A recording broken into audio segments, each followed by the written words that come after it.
화법과 작문 파트는 시험에서 가장 먼저 풀게 되는 부분이고 매우 긴장된 상태에서 문제를 보기 때문에 실수를 하기 쉬운 부분이에요. 또 빨리 풀고 뒤에 문학과 비문학 파트를 풀어야 한다는 강박 때문에 마음이 급해지기 쉽죠. 그래서 시험을 치고 난 뒤에 화작문 틀린 문제를 보면 진짜 몰라서 틀린 경우보다 실수로 틀린 경우가 훨씬 많을 거예요. 우선 화법과 작문을 첫 번째 문제로 볼 텐데 긴장이 너무 많이 된다면 꼭 이 생각을 머릿속에 되뇌이세요. 화작은 수능에서 가장 쉬운 부분이다. 답의 근거가 지문에 명확하게 나와 있다. 나는 이 근거를 찾는다. 이런 식으로 생각하면 한결 마음이 편안해질 거예요. 겁먹지 말고 답의 근거를 지문에서 확실히 찾아야 해요.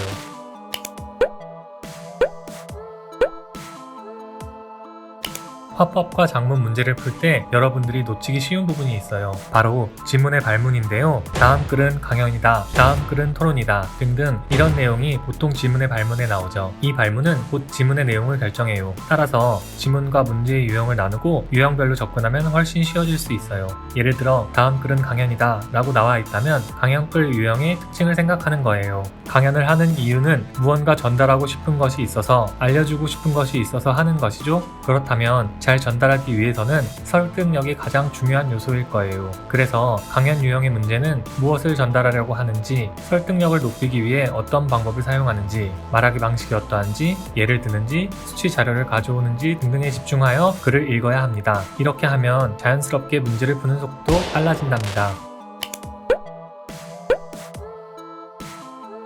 문법은 암기가 기본이에요. 외울 것은 완벽하게 외워야 해요. 이 부분은 인강의 도움을 받는 게 좋은데 아무래도 기출됐던 문법이나 자주 나오는 문법 개념들을 한 번에 정리해주니까 암기하는 데 도움이 많이 돼요. 자신에게 잘 맞는 문법 인강을 꼭 완강해서 문법 개념을 잘 다져놓으세요. 문법 개념이 어느 정도 이해가 되고 암기가 됐다면 이제 자신이 자주 틀리는 문법 개념들을 보완해야 해요. 기출 문제를 풀면서 자주 틀리는 문법 개념은 꼭꼭 오답을 꼼꼼하게 하시고 그 문제의 문법 개념은 따로 정리해주세요. 틀린 문제의 선지는 꼭 본인이 직접 왜 틀린 선지고 맞는 선지인지 스스로 분석해 보아야 합니다. 이 과정이 반복되면 자꾸 틀리는 문법 문제도 잡을 수 있어요. 또 평가원에서는 기존에 나왔던 문법 개념이나 사례를 다시 출제하는 경우가 종종 있으니 수능 특강과 수능 완성 최근 5개년 기출문제는 적어도 두세 번 이상 풀어보는 것을 추천합니다. 기본 개념이 잡히지 않은 상태에서 무작정 문법 문제를 풀려고 하면 많이 틀리기도 하고 이해가 잘 되지 않을 거예요. 문법 개념 공부 소홀히 하지 마시고 반복해서 자주 보세요. 문법 문제를 풀 때 암기와 이해가 더해지면 화작문의 시간을 줄일 수 있는 비장의 카드가 될 수 있을 거예요.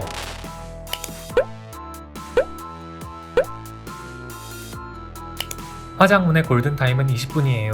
매일 아침 학교에 가서 20분만 투자하고 풀고 채점하고 선지를 분석하는 연습을 해보세요. 나중에 빠르게 푸는 게 익숙해지고 어느 정도 감이 잡힐 거예요. 하지만 빠르게 풀 수 있는데 정확도가 낮다면 우선 무조건 빨리 푸는 것을 목표로 하기보다는 20분을 꽉 채워 천천히 풀어보면서 정확성을 높이세요. 빠르게 풀고 다 틀려버리면 아무 의미가 없으니까 꼭 속도뿐만 아니라 정확도도 높이도록 노력하세요. 또 자주 틀리거나 까먹는 문법은 문법 개념을 정리한 문법 노트에 오답과 함께 정리해서 활용하면 나중에 나만의 문법 정리 노트가 돼요. 예를 들어 교사에 대한 개념을 자꾸 틀리면 문법 노트 속 단어의 분류를 정리해 놓은 파트에 오답과 함께 정리하는 거예요. 이렇게 정리한 문법 노트는 수능날까지 아주 유용하게 쓸 수 있을 거예요.